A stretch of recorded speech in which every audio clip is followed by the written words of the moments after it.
Update sa kamatis ko dito sa Finland, guys. Tumubo na siya, finally. After ilang months. Pero wala pa siyang bunga. But I'm so happy kasi meron na siyang, ano ba yun, changes or parang, ano ba yun? Basta, tumubo na siya. Oh, ito. Diba dati ano lang siya, parang 2 dahon lang. Pero ngayon meron na. Hindi ko alam kung bubunga ba to siya or hindi ko alam. Ito yung pinakamalaki so far.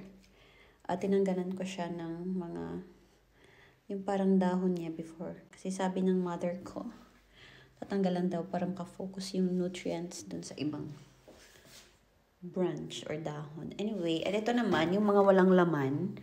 Ano to guys, bumili ako ng, parang ano siya, onion leaves. Ba yun? Wait. Ito siya guys. White Welsh pala yung pangalan niya. Akala ko yung parang onion, ano ba? Spring onions ba yun? So, di pa naman siya natubo kasi kahapon ko pa to sila nanim. So, tingnan natin kung tutubo sila. So, dapat pala yung spring onions, no? Pero same lang naman to, di ba? So, tingin nyo. Okay na to. Actually, guys, dito banda sa amin, merong nagpaparenta ng lupa na pwede mong taniman. Like, yung sabi ng, nung workmate ko, 25 euros yung bayad for a 50 square meters na lupa na pwede mong taniman. So, whole year yon. But since hindi naman pwedeng taniman ng winter or yung mga malalamig. So, ngayon, kasi pa spring na, as you can see, mainit na guys. Pero malamig pa rin yung hangin, so hindi pa pwede. So, iniisip ko kung magre-rent ba ako doon. Kasi mura lang naman, 25 euros. And then, 50 square meters na yun ha. Malaki-laki na yun.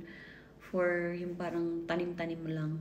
At saka, yun talaga yung ginagawa ng mga workmates ko, guys. Nagtatanim sila doon. And minsan, nagbibigay din sila yung mga beans na dati sa videos ko. Yung mga beans na yun, binibigay nila yun.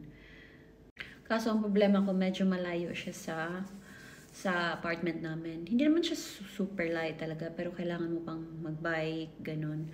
Pero yung talagang main reason ko guys is tinatamad lang talaga ako. Yun lang. Masaya din naman siguro magtanim-tanim, no? Kasi parang, parang hobby mo siya. Kasi wala kami masyadong ginagawa dito eh. So, work lang, and then bahay, work. So, maganda naman talaga na meron kang hobby dito sa abroad, no? But anyway, pag-iisipan ko ba talaga yan kung kaya ko.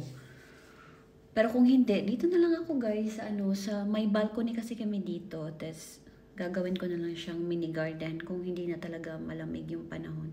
Kasi kahit mainit siya guys, sunny yung yung panahon, malamig pa din yung hangin. So, hindi pa kayang mag-farming sa labas. So, waiting na lang ako kung mamumunga ba to sila or ganito na lang. Kasi, ang mahal na ng kamatis, guys. Uy, nung last, bumili ako 4 euros 89. Huy, magkano yun? 500 grams. Pero dito, sana tumubo na to. Uy, tsaka mamunga ba? So, yun lang yung update ko sa tomato. Pero kung may suggestions kayo, guys, na pwedeng itanim dito sa loob lang ng bahay, share nyo naman.